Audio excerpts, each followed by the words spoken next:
हाफिज़ साहब, ओलंपिक्स की बात की जाए तो अरशद नदीम के लिए आज बहुत बड़ा इम्तिहान है और बहुत सारी नेक तमन्नाएं भी हैं और उनके लिए डीजी स्पोर्ट्स पंजाब का ये भी कहना है, परवेज़ इकबाल साहब का, कि हम 3 जो है वो एक हाई परफॉर्मेंस सेंटर्स बनाएंगे जहां पर अरशद नदीम को जदीद ट्रेनिंग भी दी जाएगी।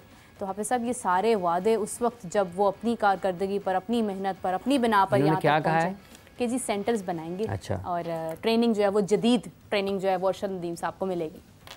2000 इसके बाद ओलंपिक्स 2026 में होने हैं। हाँ ठीक है। कुछ ममालिक ऐसे हैं जिन्होंने तैयारी शुरू कर दी हुई है 2026 की, ठीक है। इनको ये बताना चाहिए कि पिछले 4 साल में उसको ट्रेनिंग के लिए कितने मौके फराहम किए गए हैं। और उसके साथ यासिर जो हैं, जो जेवलिन थ्रोअर हैं, क्या उनके पास इतने वसाइल मौजूद हैं या नहीं है। ये कह देना आसान है कि हम करेंगे। जो सीट पर बैठा बंदा उसको ये बताना चाहिए कि हमने 4 साल में ये किया है। और सिर्फ अरशद नदीम ही क्यों नहीं, मतलब अरशद नदीम जैसे देखिए, बात ये है कि सिर्फ अरशद नदीम क्यों, पाकिस्तान में और खेले नहीं है। क्या स्पोर्ट्स बोर्ड पंजाब की जिम्मेदारी नहीं है कि उसने बाकी तमाम खेलों की भी वैसे ही काम करना है। अरशद नदीम इसलिए चूंकि इस वक्त वो टेलीविजन पे है, ओलंपिक खेल रहा है, मेडल की उम्मीद है, ठीक है जी, उसको अखबारात में नुमाया जगह पर है, टेलीविजन में नुमाया जगह पर है, डिजिटल के ऊपर नुमाया जगह पर है। तो उसके नाम के ऊपर हम ये कर देंगे। बंदा है खुदा, आप ये बताएं आपने 4 साल में क्या किया पाकिस्तान में। सबसे बड़ी बात है कि तमाम स्पोर्ट्स से ताल्लुक रखने वाले लोग उन्हें खुश मतलब वो भी दे रहे हैं, क्या कहते हैं उसको, नेक तमन्नाओं का इजहार भी कर रहे हैं। ठीक है, गैर ज़रूरी तौर पर अगर नेक तमन्नाओं के इजहार से मेडल जीते जाते हैं ना, तो फिर पाकिस्तान का 7 रुकनी दस्ता ना होता। तो सारा मुल्क 25 करोड़ दुआ कर रहा होता और फिर कोई 2500 या आपके एथलीट्स वहाँ पर होते, ठीक है। 7 गिनती के एथलीट हैं, उनमें 6 बाहर हो गए हुए हैं। अब जो अकेला बच गया हुआ है उसके ऊपर सब जो है ना वो अपने अपने बयानात इसलिए जारी कर रहे हैं कि उसके अलावा हल कोई नहीं है। अगर ना भी बयान जारी करें, अगर ना भी करें, या एक बंदा एक दिन में 3 मरतबा भी बयान जारी कर दे, अरशद नदीम को उसका क्या फ़र्क पड़ता है, या जो उसके मुकाबले में लोग वहाँ पर हैं उनको क्या फ़र्क पड़ता है उससे कि इसके 25 करोड़ लोग हैं, वो तो फिर नीरज के तो 1.25 अरब लोग उसके लिए दुआ कर रहे होंगे। उन्होंने तो 4 साल मेहनतें की हैं, जो उसमें और मुल्कों के लोग हैं, जर्मनी के हैं, दीगर मुल्कों के उसके साथ कंपटिशन में हैं। क्या वहाँ से दुआया कलमात आ रहे हैं? उन्होंने मेहनत की है 4 साल, उन्होंने ट्रेनिंग की है 4 साल, उन्होंने इन्वेस्ट किया है 4 साल, वो उसके ऊपर इन्हिसार करते हैं। उनकी हुकूमतों ने सपोर्ट किया है, वो काम किया ना उन्होंने। एक टेलीविज़न शो में ख्वाजा ज़काउद्दीन और अख्तर रसूल साहब मौजूद थे और अख्तर रसूल साहब ने इसी हवाले से मजहबी गुफ्तगू शुरू कर दी। तो एक वक्त में आके फिर ख्वाजा साहब ने उसको पकड़ा, हाथ से रोका, उन्होंने अख्तर अंज कर रहे हैं 4 साल नसीं जड़ा ना दुआ कर दे, नमाज़ पढ़ते रहेंगे, रोज़े रखते रहेंगे, तो 4 साल बाद ओलंपिक खेलन चले जाएंगे। ये एक आपकी बुनियादी जिम्मेदारी है कि आपने दुआ करनी है, आपने नमाज अदा की, ये आपका मजहबी फरीज़ा है। ये जो मेहनत है किसी जगह पर कामयाबी के लिए, ये एक अलग पहलू है। ठीक है, आप बेशुमार मेहनत करें, अनथक मेहनत करें, आप उसके बाद दुआ भी करें, कोई आपको रोकता तो नहीं है, ठीक है। लेकिन अगर आप ये समझेंगे कि आप यहाँ पर बैठे रहेंगे और सिर्फ आप दुआ करते रहेंगे, तो ये आप तक ओलंपिक मेडल चल के नहीं आएगा। ओलंपिक मेडल के लिए आपको पेरिस जाना ही पड़ना है जीतने के लिए, जहाँ पर ओलंपिक गेम्स हो रही है वहाँ पर जाना पड़ना है। दुआएं भी उस वक्त लगती हैं जब मेहनत में खुलूस हो, जब मेहनत हो, जब आपकी कारकर्दगी जो है वो किसी एक प्रोसेस के थ्रू आई हो, तो फिर ही दुआएं भी लगती हैं। दुआएं वरना असर नहीं करती हैं। अमल है ना जी। ये नहीं है कि आप रात को सोएं सुबह उठे तो ओलंपिक मेडल आएगा ना। चीन ने 2026 की तैयारियां शुरू कर दी हैं कि 26 में हमने कौन कौन सी खेलों में कैसे कैसे करना है। और इस वक्त भी ओलंपिक जो मेडल की टेबल है उसको देखते हैं तो मेरा ख्याल है दूसरे नंबर पर है। तो वो अभी इससे 26 की भी तैयारी कर रहे हैं। तो यहाँ पर डीजी साहब कह रहे हैं हम बनाएंगे वो हाई परफॉर्मेंस सेंटर। वो पहले ये बताएं कि जो आपने बनाए थे वो चल रहे हैं या नहीं चल रहे। बिल्कुल सही बात। जो यहाँ पे आपने इमारतें खड़ी कर दी हैं, इमारतों पर खर्च करना एक और पहलू है। उन लोगों पर खर्च करें जिन्होंने आपका नाम रोशन करना है।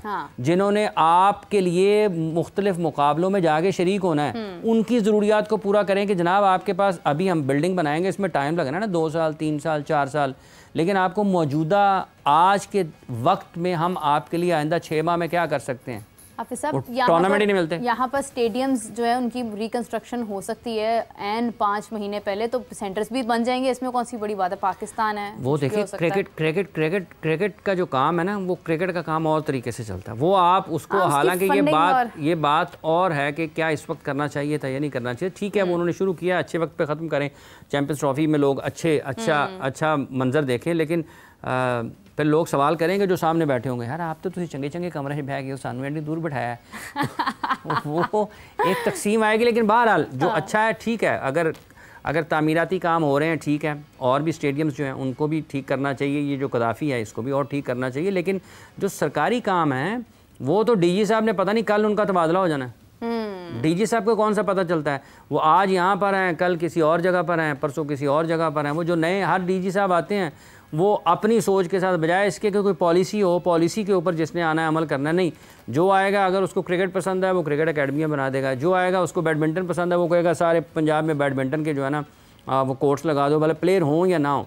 तो ये बुनियादी तौर पर तो इनको जो करने का काम है वो करना चाहिए। ठीक है, आप परिषद के नाम पर आप, चूँकि उन्होंने कहा ठीक है आज उसने मुकाबला करना है और रोज़ाना उनके जो लोग हैं उन्होंने कुछ ना कुछ तो जारी करना होता है, फिर उन्होंने जारी कर दिया, खबर बराए खबर। खैर उम्मीद करते हैं कि आने वाले वक्त में, क्योंकि हम लोग बहुत ज़्यादा बात क्रिकेट पर तो करते हैं, हॉकी हमारी आंखों के सामने ख़त्म हो गई, लेकिन ये डीजी साहब को ये भी बताना चाहिए कि पाकिस्तान की हॉकी टीम ओलंपिक में क्यों नहीं गई, ये भी तो बताएं ना। अच्छा, या जो जितने वेट लिफ्टर्स नहीं जितने भी लोग मुबारकबादें दे रहे हैं, हाँ। क्या इनमें से किसी को कोई ये नहीं जानता कि पाकिस्तान ने सबसे ज़्यादा मेडल्स जो हैं ओलंपिक में किस खेल में जीते हैं, और पाकिस्तान का कौमी खेल कौन सा है, और पाकिस्तान का कौमी खेल ओलंपिक मुकाबलों में क्यों नहीं है, और पाकिस्तान कब से हॉकी में ओलंपिक मुकाबलों में शरीक नहीं हो रहा। ये कितनी मतलब अगर कोई 12 साल से पाकिस्तान की हॉकी टीम ओलंपिक मुकाबलों में शरीक नहीं है तो क्या सोए रहे हैं लोग, 4 साल सोए। अगर ये अभी से शुरू करें कि हमने 2026 के ओलंपिक में पाकिस्तान की हॉकी टीम को वहाँ पर देखना है, तो ये मुश्किल नहीं है, कि ये नामुमकिन नहीं है कि आप क्वालिफाई ना कर सकें। लेकिन अगर आप जिसमें मेडल जीते हुए हैं उसका तो आपको ख्याल नहीं है, और जो आज मेडल के लिए लड़ना है जिसने वहाँ पर, जिसने कोशिश करनी है, जिसने मेहनत की हुई है, उसके लिए हम ये कर रहे हैं। हॉकी को किसने उठाना है जनाब, उसका भी तो जवाब दें। ये सूबे से लेकर वफाक तक सबके लिए ये पैगाम। हॉकी के अलावा आप देखें कि जो वेट लिफ्टर्स हैं, अभी कुछ रोज़ पहले मेरी बात हुई नूर दस्तगीर भट्ट से, उन्होंने इजहार किया इस बात का, हमारे पास 4 बहनें हैं जो चारों वेट लिफ्टर्स हैं, उनका इस बात के ऊपर एतराज़ था कि हमें हुकूमती सतह पर कोई सपोर्ट नहीं है।